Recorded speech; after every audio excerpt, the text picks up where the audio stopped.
Mi hermana me humilló en su boda, sentándome en la mesa 14 como un desconocido. Mi padre borracho me insultó frente a todos. Pero cuando descubrieron que yo era el planificador de eventos que contrataron, activé una cláusula y los dejé sin recepción. Tengo 32 años. Soy dueño de una empresa de planificación de eventos bastante exitosa, y necesito contar esta historia porque todavía no puedo creer lo que pasó hace unos meses en la boda de mi hermana. O sea, mi hermana menor Grace, con quien no había hablado en tipo 7 años. Y cuando digo que lo que pasó fue una locura, créeme que no estoy exagerando ni un poco. Pero supongo que para entender toda la situación tengo que retroceder bastante, como hasta cuando yo tenía 15 años, porque ahí es donde realmente empezó todo este desastre familiar. Cuando tenía 15, mi mamá murió. Cáncer. Fue horrible. Y no voy a entrar en detalles porque todavía me cuesta hablar de eso, incluso después de tantos años. Grace tenía 12 en ese momento, y obviamente los dos quedamos destrozados, pero pensé que al menos nos teníamos el uno al otro, y a papá, ya sabes, que íbamos a estar juntos superando esto como familia. ¡Ah! ¡Qué ingenuo fui! Resulta que papá no perdió mucho tiempo en rehacer su vida, porque literal un año después, cuando yo apenas tenía 16, se casó con Margaret. Margaret, mi madrastra, la mujer que básicamente se dedicó a borrar cualquier rastro de mi mamá de nuestra casa como si nunca hubiera existido. Las fotos desaparecieron. Las cosas de mamá fueron donadas sin preguntarnos. Y de repente, era como si los últimos 15 años de mi vida no hubieran pasado. Intenté hablar con papá sobre esto. Le dije que no era justo, que Grace y yo necesitábamos esas cosas para recordarla, pero él solo me dijo que dejara de vivir en el pasado y que Margaret era parte de la familia ahora y teníamos que aceptarlo. La cosa es que desde el principio, Margaret dejó muy claro quién era su favorita. Grace, la niña perfecta, la bebé de la familia. No sé si era porque Grace era más joven y más fácil de moldear, o porque yo era un recordatorio constante de mamá, pero básicamente yo me convertí en el hijo invisible, mientras Grace podía hacer lo que quisiera. Y papá, bueno, papá se fue por el mismo camino. Empezó a beber más, tipo mucho más. Y cuando bebía se ponía verbal y agresivo conmigo específicamente. Me llamaba flojo, me decía que era un fracaso, que nunca iba a ser nadie. Mirando hacia atrás, debía haberlo visto venir cuando empezó a compararme constantemente con Grace. Como, oh Grace, sacó todo A en su boleta, pero tú tienes una B en matemáticas. Qué vergüenza. Ese tipo de cosas. Cuando llegó el momento de ir a la universidad, ahí fue cuando las cosas realmente explotaron. Yo tenía como 18, casi 19, y había aplicado a varias universidades decentes. No eran Harvard ni nada del otro mundo, pero eran buenas escuelas, y yo había trabajado duro para tener buenas calificaciones a pesar de todo el caos en casa. Fui con papá para hablar sobre cómo íbamos a manejar los gastos, becas y esas cosas, ya sabes, asumiendo que me ayudaría aunque sea un poco porque eso es lo que hacen los padres, ¿no? Me sentó y me dijo, muy tranquilo, que él no iba a pagar ni un centavo de mi educación, que si quería ir a la universidad era mi problema y mi responsabilidad. Me quedé ahí sentado pensando, ¿en serio está pasando esto? Le dije. Pero papá, tú y mamá, siempre dijeron que nos ayudarían con la universidad, y él solo se rió y dijo que las cosas habían cambiado, que yo ya era un adulto y necesitaba aprender a valerme por mí mismo. Lo peor, lo que realmente me dolió hasta lo más profundo, fue descubrir después que no era que no tenía dinero. Porque cuando Grace tenía que ir a la universidad unos años después, oh sorpresa, de repente había dinero de sobra. Le pagaron toda la matrícula, le compraron un carro nuevo, le dieron una tarjeta de crédito sin límite prácticamente, le consiguieron un apartamento cerca del campus. A mí me dijeron que me las arreglara solo, pero a Grace le dieron todo en bandeja de plata. Y cuando le pregunté a papá sobre esto, sobre la hipocresía, tan obvia, me dijo que Grace era diferente, que ella realmente apreciaba lo que tenía, que yo siempre había sido desagradecido y egoísta. Margaret estaba ahí parada con esa sonrisita suya, tipo sí exacto, apoyando cada palabra que decía papá. Así que eso fue lo que hice. Me las arreglé solo. Trabajé 3 empleos mientras iba a la universidad. Dormía tipo 4 horas por noche, vivía de ramen y lo que fuera más barato en el supermercado. Fue horrible, la verdad. Hubo momentos en que pensé que no iba a lograrlo, que iba a tener que abandonar todo. Pero algo dentro de mí se negaba a darles esa satisfacción, ¿me explico? No quería que papá y Margaret pudieran decir, oh, mira, sabíamos que no podía hacerlo solo, así que me gradué, me endeudé hasta el cuello con préstamos estudiantiles, pero lo hice. Durante ese tiempo, básicamente corté contacto con ellos. Grace intentó llamarme un par de veces al principio, pero era raro, como que no sabía de qué hablar conmigo, y yo estaba tan ocupado sobreviviendo, que eventualmente dejamos de intentarlo. Después de graduarme empecé a trabajar en planificación de eventos, primero para otras empresas, aprendiendo el negocio. Resulta que era bastante bueno en esto, tipo realmente bueno. Tengo ojo para los detalles, soy organizado, y puedo manejar el estrés como nadie. Después de unos 5 años, ya cuando tenía como 27, junté todos mis ahorros, pedí un préstamo que casi me da un infarto firmar, y abrí mi propia empresa de planificación de eventos. Y no fue fácil, obviamente. Los primeros 2 años fueron una lucha constante, pero poco a poco, las cosas empezaron a funcionar. Conseguí buenos clientes, construí una reputación sólida, contraté un equipo pequeño pero talentoso. Emily, mi gerente de operaciones, ha estado conmigo desde casi el principio, y básicamente es la razón por la que no me he vuelto loco con todo. Total que avancemos a hace unos 6 meses. Estoy en mi oficina, revisando propuestas para un evento corporativo grande, cuando me llega un sobre por correo. Lo abro, y es una invitación de boda. De Grace. Mi hermana, a quien no he visto ni hablado en 7 años, me está invitando a su boda. Había una nota escrita a mano que decía algo como: Nathan, sé que ha pasado mucho tiempo y las cosas han sido complicadas, pero eres mi hermano, y realmente me gustaría que estuvieras ahí en mi día especial. Te he extrañado mucho. Y no voy a mentir. Esa nota me llegó. Tipo sentí algo moviéndose en mi pecho que no había sentido en años. Parte de mí, la parte estúpida y esperanzada, pensó que tal vez esto era una oportunidad para reconectar, para ser hermanos otra vez.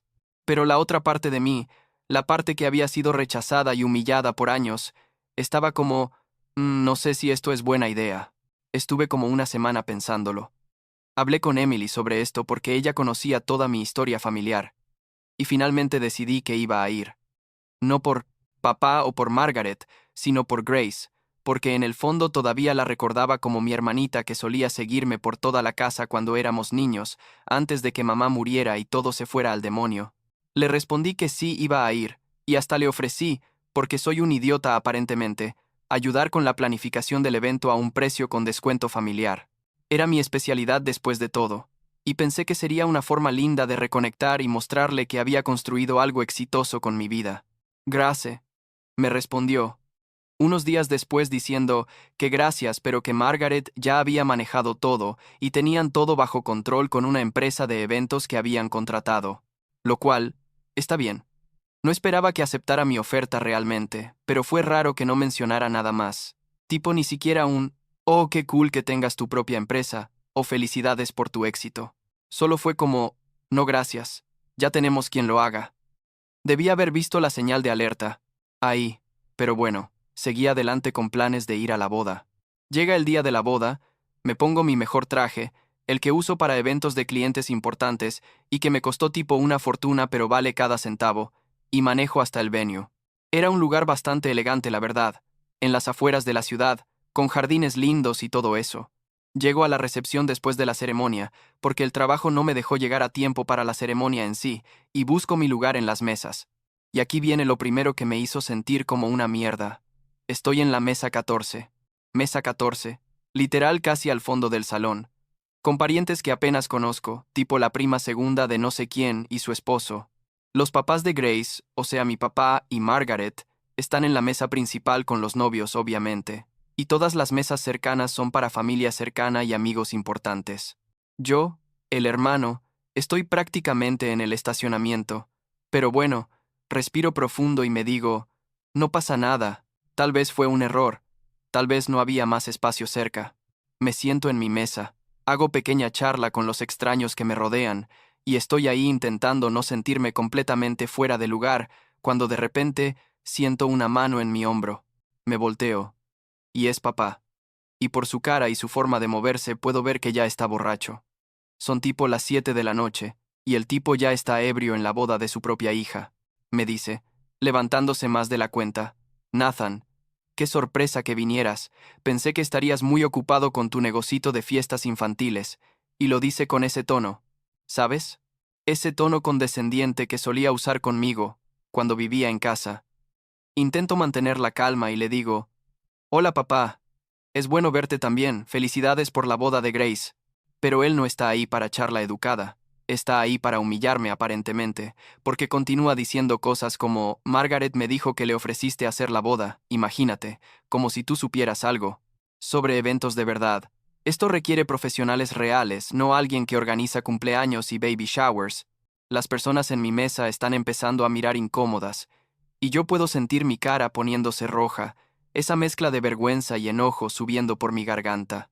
Le digo, papá, creo que deberías volver a tu mesa. Y él se ríe y dice, siempre fuiste una vergüenza, Nathan, siempre, y se va tambaleándose.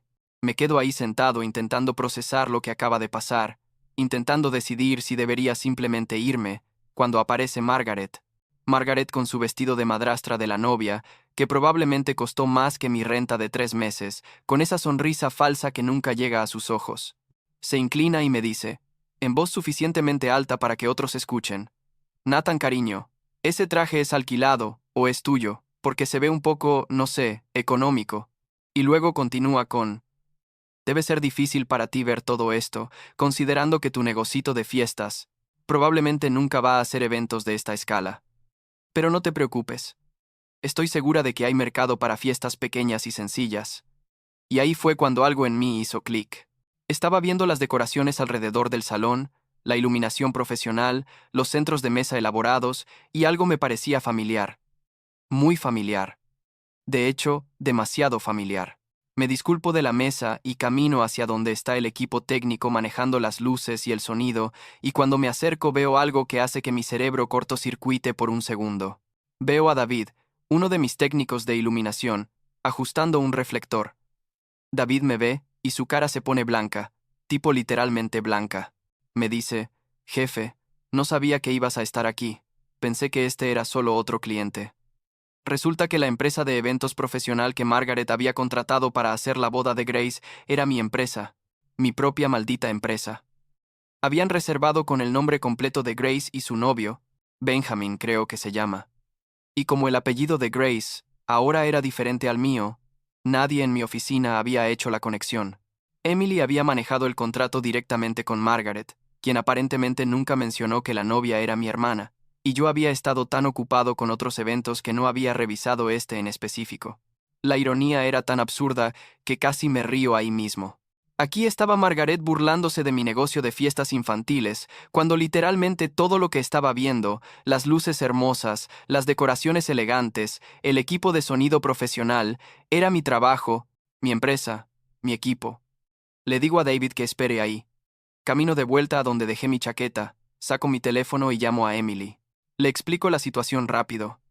Y ella se queda en silencio por unos segundos antes de decir, oh Dios, Nathan. No teníamos idea. Lo siento mucho. Le pregunto si todavía tenemos esa cláusula en el contrato. Ya sabes, la que nos permite terminar servicios si hay comportamiento hostil o discriminatorio hacia nuestro personal, y ella dice que sí, que está en todos nuestros contratos estándar. Le digo, perfecto. Actívala. Vamos a empacar y salir de aquí. Emily intenta convencerme de que piense bien esto. Me dice que sí tenemos el derecho legal, pero que va a ser un escándalo, que mi familia va a estar furiosa. Y yo le digo, ya estoy harto, Emily. He estado harto por años, y no voy a quedarme sentado mientras me humillan en público usando mi propio trabajo sin siquiera saberlo. Les dimos un servicio profesional, les cobramos el precio completo sin descuento familiar porque no sabíamos que era familia, y ahora estoy ejerciendo mi derecho contractual de terminar el servicio, debido a comportamiento hostil y discriminatorio. Ella suspira y dice, ok, jefe, dame 20 minutos y tengo al equipo listo para desmontar. Vuelvo al salón, me acerco a Margaret que está charlando con algunas personas cerca de la mesa principal, y le digo, muy profesional y calmado, disculpa Margaret, necesito hablar contigo un segundo. Ella me mira con esa expresión condescendiente y dice, ¿qué pasa, Nathan? ¿Necesitas que te explique cómo funciona una boda de verdad? Y yo le sonrío, tipo la sonrisa más falsa que he puesto en mi vida, y le digo, no, Margaret, necesito informarte que debido a comportamiento hostil y discriminatorio hacia el personal de esta empresa, específicamente hacia el dueño que soy yo, estamos invocando la cláusula de terminación inmediata del contrato y vamos a desmontar todo el equipo en los próximos 30 minutos. La cara de Margaret pasó por como 5 emociones diferentes en 2 segundos. Confusión, después comprensión, cuando procesó que yo era el dueño de la empresa. Después shock, después pánico, después ira pura. Empieza a decir, espera qué, tú no puedes, esto es la boda de tu hermana. Y yo le digo, sí puedo, está en el contrato que firmaste. Sección 7.3. Y ya llamé a mi abogado para que esté preparado para cualquier situación legal que quieras iniciar. Ella intenta agarrar mi brazo, y yo me alejo. Le digo que mi equipo va a trabajar lo más discretamente posible, pero que todo nuestro equipo, decoraciones e iluminación, se va en la próxima media hora. Que pueden disfrutar del venue básico que rentaron, pero todo lo demás es nuestro. Para ese momento papá había llegado, todavía borracho, gritando ¿qué está pasando aquí? Y yo simplemente le digo, estoy terminando el contrato de servicios por comportamiento hostil, que tengan una linda noche, y empiezo a caminar hacia donde está mi equipo. Papá me grita cosas, tipo eres una vergüenza. Siempre supimos que eras un fracaso. ¿Cómo te atreves a arruinar la boda de tu hermana? Pero yo sigo caminando. Mi equipo, profesionales increíbles que son, empezó a desmontar todo de la manera más eficiente y discreta posible. Desconectaron las luces, enrollaron cables, empacaron decoraciones, todo mientras. Los invitados miraban confundidos, y el salón poco a poco se iba quedando más y más básico. Grace vino corriendo en algún momento, todavía con su vestido de novia, llorando y preguntándome qué estaba haciendo, que este era su día especial. Y por un segundo, solo un segundo, sentí culpa. Pero después recordé los 7 años sin hablar, recordé estar en la mesa 14, recordé a papá llamándome vergüenza y a Margaret burlándose de mi traje y mi negocio, y esa culpa se evaporó. Le dije, lo siento, Grace, pero no voy a permitir que me traten así. Firmaron un contrato y lo estoy terminando bajo los términos legales establecidos. Tu esposo tiene la copia si quiere revisarlo. Ella solo se quedó ahí parada, llorando, mientras Benjamín intentaba calmarla. Cuando todo estuvo empacado, tipo 45 minutos después, el salón se veía completamente diferente. Ya no había esas luces hermosas que creaban ambiente. Ya no había los centros de mesa elaborados. Ya no había el sistema de sonido profesional. Era solo un salón con mesas y sillas básicas y una pista de baile vacía. Salí hacia mi carro donde Margaret me estaba esperando, furiosa, y me metió un papel en la mano gritando que iba a demandarme, que iba a arruinar mi negocio, que iba a asegurarme de que nunca pudiera trabajar en esta ciudad otra vez. Yo muy calmadamente le dije que revisara el contrato antes de hacer amenazas legales, le di la tarjeta de mi abogado por si quería proceder con algo oficial, me subí a mi carro y me fui. Los siguientes días fueron un caos absoluto. Margaret me mandó tipo 50 mensajes de texto y como 20 mensajes de voz, todos gritando y amenazando. Papá también dejó varios mensajes de voz, llamándome nombres que ni siquiera voy a repetir aquí. Grace me mandó un texto largo, tipo párrafos y párrafos, diciendo que estaba devastada, que no podía creer que hubiera arruinado su boda, que ella pensó que finalmente podíamos ser familia otra vez, pero que yo había demostrado ser egoísta y vengativo. No respondí ninguno de los mensajes porque honestamente, ¿qué había que decir? Ellos empezaron esto. Yo solo terminé el contrato bajo términos legales. Lo que sí pasó, y que me sorprendió, fue que Margaret aparentemente le contó a toda la familia su versión de la historia, donde básicamente yo era el villano psicópata que arruinó la boda de mi hermana inocente sin razón. Empecé a recibir mensajes de tíos, primos, gente que ni siquiera sabía que tenía mi número, diciéndome que era una persona horrible. Margaret también escribió una reseña falsa de una estrella en internet sobre mi empresa, diciendo que éramos poco profesionales y que habíamos abandonado una boda sin razón. Tuve que llamar a mi abogado para que la hiciera quitar porque era completamente falsa y difamatoria. Pero aquí viene el plot twist que no vi venir. Resulta que varios invitados de la boda, gente que presenció todo lo que pasó, me contactaron después. No directamente al principio, sino a través de mi sitio web, preguntando sobre servicios para sus propios eventos. Algunos hasta mencionaron específicamente que habían visto cómo mi papá y Margaret me trataron, y que les había impresionado mi profesionalismo al manejar la situación. Uno de ellos, un ejecutivo de una empresa grande, me dijo que cualquiera que pudiera mantener la compostura en esa situación claramente sabía manejar presión y que quería contratarme para un evento corporativo masivo. Así que, irónicamente, mi familia, tratando de arruinar mi reputación, terminó consiguiéndome más clientes. Pero Margaret y papá no se rindieron ahí. Como 2 semanas después, recibí una carta formal de un abogado diciéndome que me estaban demandando por incumplimiento de contrato y daño emocional. Querían tipo el reembolso completo, más daños punitivos, más dinero por el trauma emocional que supuestamente les causé. Mi abogado casi se ríe cuando le mostré la carta. Me dijo que enviara toda la documentación que tenía.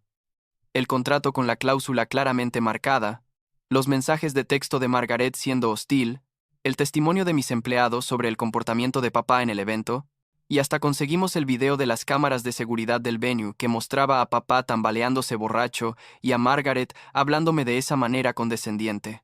Mi abogado les mandó todo ese paquete, junto con una carta que básicamente decía: proceda con esta demanda frívola bajo su propio riesgo porque tenemos evidencia irrefutable de comportamiento hostil y discriminatorio, y no solo vamos a ganar, sino que vamos a contrademandar por difamación y acoso. La demanda fue retirada en menos de una semana. Nunca supe si fue porque su abogado les dijo que no tenían caso, o si simplemente no querían que toda esa evidencia se hiciera pública en corte. Pero desapareció tan rápido como había llegado. Grace intentó llamarme un par de veces más en las siguientes semanas, pero yo no respondí. Después, su esposo Benjamin me mandó un mensaje diciendo que Grace realmente quería hablar, que se sentía terrible por todo, que entendía que nuestra familia me había tratado mal, pero que ella no era responsable por las acciones de papá y Margaret. Aparte de mí, quería creerle. Quería pensar que tal vez Grace realmente era diferente. Entonces cometí el error, creo, de aceptar encontrarme con ella. Nos vimos en un café como a un mes después de la boda. Grace llegó sin Benjamin, lo cual debí haber tomado como señal de alerta. Se sentó frente a mí, y lo primero que dijo, después de como 30 segundos de silencio incómodo, fue que necesitaba que yo entendiera lo humillada que se sintió cuando me fui de su boda, que todos sus invitados se quedaron preguntando qué había pasado, que su recepción fue arruinada. Y yo le dije: ok, Grace, pero entiendes por qué lo hice, ¿verdad? Y ella dice: honestamente no, porque sí, papá estaba borracho y Margaret fue grosera. Pero eso no justifica que arruinaras mi día especial. Podrías haber esperado hasta después, o haber sido el adulto de la situación. Me quedé mirándola, procesando lo que acababa de decir. Le dije: Grace, ellos me humillaron públicamente. Me insultaron a mí y a mi negocio, el mismo negocio que irónicamente estaban usando sin saber. Y yo usé mi derecho contractual de terminar servicios. No hice nada ilegal ni poco ético. Y ella dice: pero soy tu hermana Nathan. Se supone que estás de mi lado. Se supone que hagas sacrificios por familia. Y ahí fue cuando todo clic en mi cabeza. Le pregunté: ¿dónde estuviste tú estos 7 años? ¿Dónde estuviste cuando papá se negó a ayudarme con la universidad pero te pagó todo a ti? ¿Dónde estuviste cuando Margaret borró todo rastro de mamá de la casa? ¿Cuándo hiciste tú algún sacrificio por mí? Grace se quedó callada, y después dijo: yo era solo una niña, entonces Nathan, no era mi culpa que papá y Margaret te trataran diferente. Y técnicamente tenía razón, pero lo que me molestó fue que nunca, ni una vez en todos esos años, había reconocido el favoritismo obvio. Nunca había intentado defenderse. Nunca había dicho: papá, esto no es justo. Simplemente aceptó todos los beneficios, y ahora quería que yo aceptara el maltrato en silencio porque éramos familia. Le dije que lo sentía por cómo terminó su recepción, pero que no me arrepentía de defenderme, y que si ella no podía ver por qué lo que pasó en esa boda fue el resultado de años de maltrato familiar, entonces no teníamos nada más que hablar. Ella empezó a llorar, diciendo que yo siempre había sido egoísta, que siempre hacía todo sobre mí, y que Margaret tenía razón sobre mí desde el principio. Y eso fue todo. En ese momento me di cuenta de que Grace no era la niña inocente que yo recordaba. No era diferente a Margaret o a papá. Había crecido rodeada de ese favoritismo, y esa toxicidad, por tanto tiempo que se había convertido en una de ellos. Me levanté, dejé dinero en la mesa para mi café, y le dije que le deseaba lo mejor en su matrimonio, pero que no quería tener más contacto con ella. Salí de ese café y bloqueé su número, el de Benjamin, el de Margaret y el de papá. Han pasado como 4 meses desde entonces. Mi negocio está mejor que nunca. Tuve que contratar 3 empleados nuevos para manejar toda la demanda. Algunos de esos clientes que consiguió de la boda me han referido a sus contactos, y aparentemente ahora tengo reputación de ser el planificador de eventos que mantiene profesionalismo, sin importar qué. Grace intentó mandar un mensaje a través de Emily una vez, pero Emily le dijo que no iba a pasar mensajes y que respetara mis límites. No he sabido nada de papá o Margaret, y honestamente espero nunca saber nada. A veces me pregunto si hice lo correcto, si debía haber sido la persona más grande y aguantar la humillación solo para mantener la paz. Pero después recuerdo estar sentado en esa mesa 14, prácticamente escondido, como si fuera un invitado vergonzoso que tenían que tolerar. Recuerdo a papá borracho llamándome vergüenza frente a extraños. Recuerdo a Margaret burlándose de mi traje y mi negocio mientras usaba mis servicios. Y no me arrepiento. Por primera vez en mi vida me defendí. Establecí límites. Y me negué a ser tratado como menos que nada por gente que supuestamente debería amarme incondicionalmente. La familia que construí con mi equipo, con Emily que ha estado ahí desde el principio, con mis amigos que me apoyaron durante todo esto, esa es la familia que importa ahora. No tengo que probarle nada a papá. No tengo que ganarme el amor de Margaret que nunca iba a darme de todas formas.